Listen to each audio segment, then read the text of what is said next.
শোনেন, মা হলে চারটা জিনিস লাগে, এর নাম মা। যদি আপনার ভিতরে চারটা থাকে আসলে মা নইলে আপনি সৎ মা বা খালা। দেখেন তো আসলে আপনি মা নাকি। এই ছেলে, কারো গায়ে হাত দিবা না, এক ছেলে আমার দিকে চেয়ে থাকো। জাবের রাদিয়াল্লাহু তাআলা আনহু বলেন, আমরা একবার যুদ্ধ করে আসছিলাম, মদিনায় এখন ঢুকবো। আল্লাহ রাসূল বলছেন, এই থামো থামো থামো থামো, এখানে রাতে থাকো, সকালে মদিনায় ঢুকবো। তা আমি জাবের বললাম, আল্লাহর নবী, আমি নতুন বিবাহ করেছি, আমাকে বাড়ি যেতে অনুমতি দেন।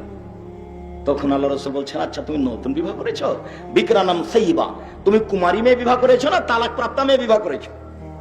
তখন সাহাবী বলছেন যে সাইয়্যিবা, তালাক প্রাপ্তা মেয়ে বিবাহ করেছি, ওর আগে বিবাহ হয়েছিল, সেই স্বামী ছেড়ে দিয়েছে, আমি তাকে বিবাহ করেছি। তখন আল্লাহ রাসূল বলছেন, হাল্লা বিকরাম তুলাইবা, তুমি কুমারী মেয়ে কেন বিবাহ করলে না? তুমি তার সাথে খেলতে, তোমার সাথে খেলতো। আরে তুমি কুমারী মেয়ে কেন বিবাহ করলে না? অবিবাহিতা মেয়ে তুমি কেন বিবাহ করলে না? তুমি তার সাথে খেলতো, তোমার সাথে খেলতো। আল্লাহ রাসূলের যখন কথা বলা শেষ হলো, তখন জাবের রাদিয়াল্লাহু আনহু বলছেন, আল্লাহর নবী শুনেন, আমার আব্বা উহুদের যুদ্ধে শহীদ হয়েছেন 9টা মেয়ে রেখে, আমার 9টা বোন আছে। আকরাহুয়ান উযাব্বিজা মিসলাহুন্না, আমার বোনদের সমবয়সের মেয়েকে আমি বিবাহ করা অপছন্দ করেছি 4টা কারণে।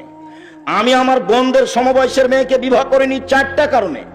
আমার বোনদের সমবয়সের মেয়েকে বিবাহ করিনি 4টা কারণে। এক, লে তুআল্লিমাহুন্না, এক, আমার স্ত্রী আমার বোনদেরকে বিদ্যা শিক্ষা দিবে। 2, বলে তুআদ্দিবাহুন্না, আমার স্ত্রী আমার বোনদেরকে শিষ্টাচার শিখাবে। 3, বলে তুরাজ্জালাহুন্না, আমার স্ত্রী আমার বোনদের মাথার চুল চিরুনি করে পরিপাটি করে রাখবে। 4, বলে তাকুমা আলাইহিন্না, আমার স্ত্রী আমার বোনদের উপরে পাহারা দিবে। আপনি পাহারাদার।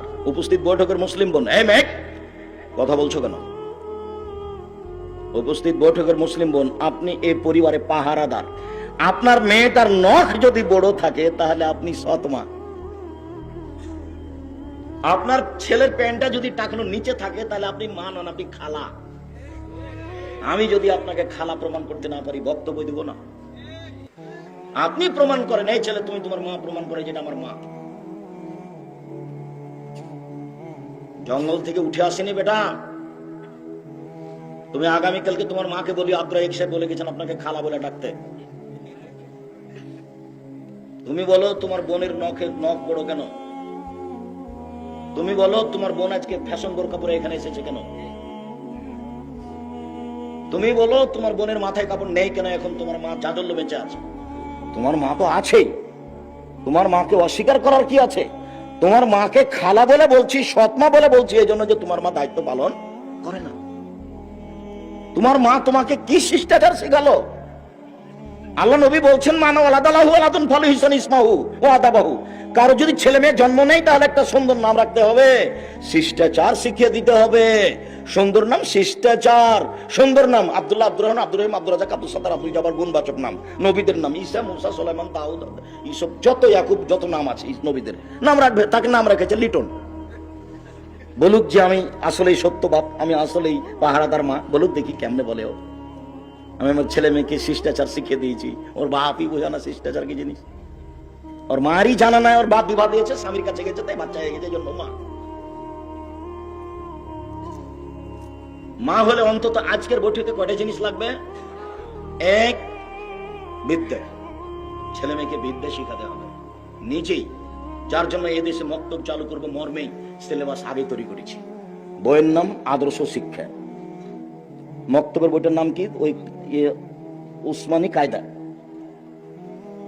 যেটাতে আলিফ বা শিখা হবে সেটা হলো উসমানী কায়দা। মক্তবের সিলেবাস রেডি। আপনি শিক্ষক দিয়ে জামিয়া সালাফের সাথে যোগাযোগ রাখবেন। আপনার মক্তবে যে শিক্ষক হবে তার ট্রেনিং এর ব্যবস্থা আমাদের, বই পুস্তকের ব্যবস্থা আমাদের। ইনশাল্লাহ আমরা মাঠে আছি, আপনি সহযোগিতায় থাকবেন। সম্মানিত দিনী ভাই বোন, বলছিলাম শিষ্টাচার, পরিপাটি। বাচ্চাকে সাজগোজ করে রাখতে হবে। তো বাচ্চাকে সাজগোজ করে রেখেছে, খালি ওপরের চুলখানা আছে, চতুর্দিক কাটা আছে। এটা হলো কাজা, এটা হলো হারাম। ও মাই নয়, আপনি মা নন, আপনি খালা, আপনি খালা, আপনি খালা, আপনি সৎ মা। বাচ্চা প্রসব করাতে পারলেই মা হওয়া যায় না। ছেলের গায়ে একটা গেঞ্জি আছে, লেখা আছে পিছনে 10, পিছনে যারা নামাজ দাঁড়িয়ে আছে খালি 10 দেখতে দেখতে পালায়। এ মা, এ বা, ছি ছি ফু।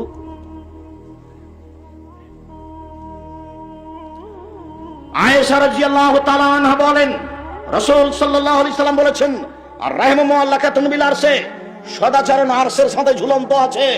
সদাচরণ আরশের সাথে ঝুলন্ত থেকে বলে, মান ওয়াসালানি ওয়াসালাহুল্লাহ, ওয়ান কাতানি কাতাহুল্লাহ, যে আমাকে নিবে আল্লাহ তাকে নিবে, যে আমাকে ছেড়ে দিবে আল্লাহ তাকে ছেড়ে দিবে। সদাচরণ আছে যার, আল্লাহ আছে তার। সদাচরণ নেই যার, আল্লাহ নেই তার। হাদিস বুখারী মুসলিম। আর রাহমু সুহনাতুন মিনার রহমানে, সদাচরণ নম্রতা রহমান থেকে নির্গত হয়েছে। ফায়াকুলু রহমান ফাতাকুলু রহমান, রহমান বলেন, আল্লাহ বলেন, এই সদাচরণ, মান ওয়াসালাকে ওয়াসালতুহু, তোমাকে যে নিবে আমি আল্লাহ তাকে নিব। অমান কাতাকে কাতাতুহু, সদাচরণ শোনো, তোমাকে ছেড়ে দিবে আমি তাকে ছেড়ে দিব। হাদিস বুখারী মুসলিম।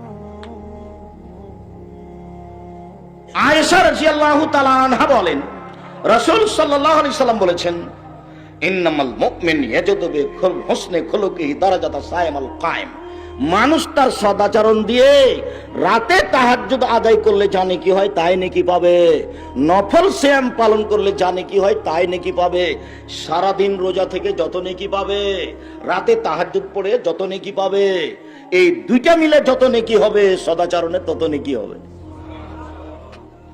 আব্দুল্লাহ ইবনে আমর রাদিয়াল্লাহু তাআলা আনহু বলেন, রাসূল সাল্লাল্লাহু আলাইহি সাল্লাম বলেছেন, চারটা জিনিস আছে যার সবকিছু আছে তার, চারটা জিনিস নেই যার কোনো কিছু নেই তার, চারটা জিনিস আছে যার সবকিছু আছে তার, চারটা জিনিস নেই যার কোনো কিছু নাই তার।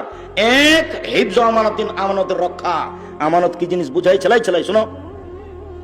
তোমরা দশম শ্রেণীর ছাত্র, তো তোমরা টাকা উঠে একটা কাজ করতে চাচ্ছ, তো দুইজন টাকা উঠে বাজারে গেছে, ওরা 1500 টাকার 1400 টাকা খরচ করেছে, আর 100 টাকা দুইজন মিলে ভাগ করে নিয়েছে।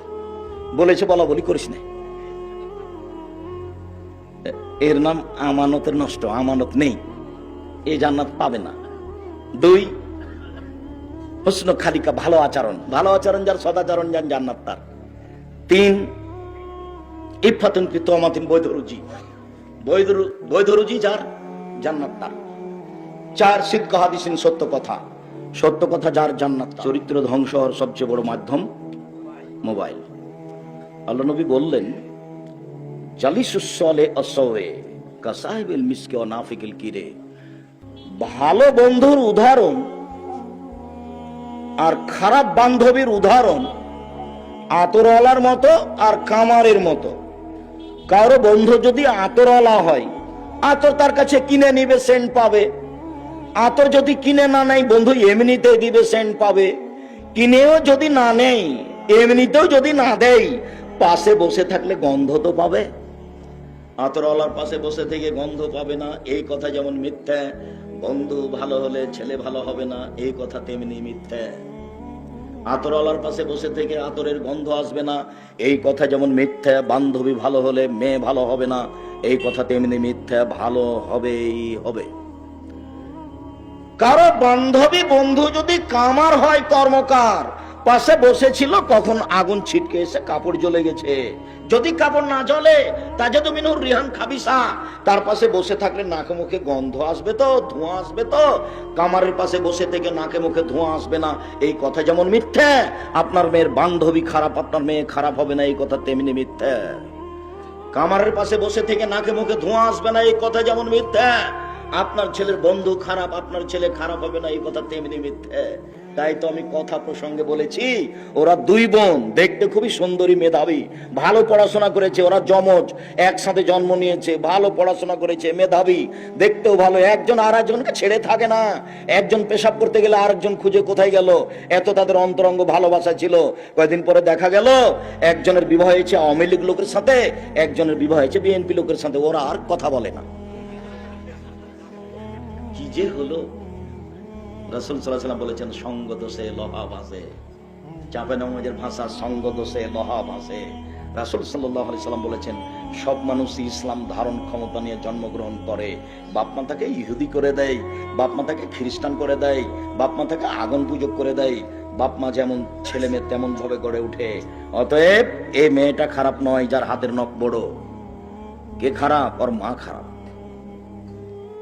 যে মেয়েটার মাথায় কাপড় নাই সে খারাপ নয়। কে খারাপ? ওর মা খারাপ। সঙ্গ দোষে লোহা ভাসে। লোহা যদি পানিতে ছেড়ে দেন ডুবে যাবে, যদি কাঠের সাথে লাগিয়ে ছেড়ে দেন ভাসবে।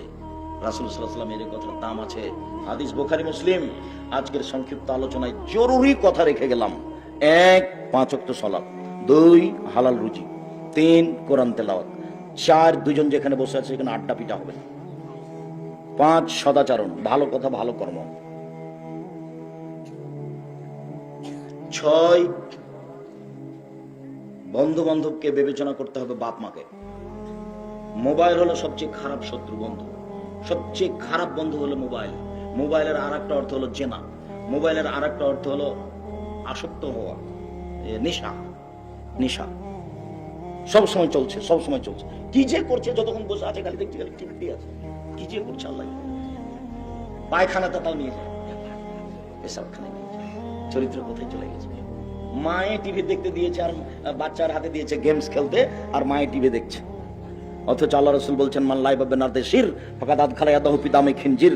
কেউ যদি চৌসার, ছক্কা, লুডু, দাবা, পাঞ্জা, ক্যারাম বোর্ড, তাস, গেমস, এই ধরনের যত খেলা বের হবে, এসব খেলা যদি অংশগ্রহণ করে, সে তার হাতখানাকে শরীর রক্তের মধ্যে ডুবিয়ে দিল। আমি এই কথা বলিনি, এই কথা মুহাম্মদ সাল্লাল্লাহু আলাইহি ওয়াসাল্লাম বলেছেন। কাজেই ছেলে মেয়ের উপর আপনি শক্ত হন, অনুরোধ রক্ষা করেন, বাড়িতে কারফিউ জারি করে রাখেন। কেউ বাইরে যেতে পারবে না অপ্রয়োজনীয় ভাবে, কেউ দোকান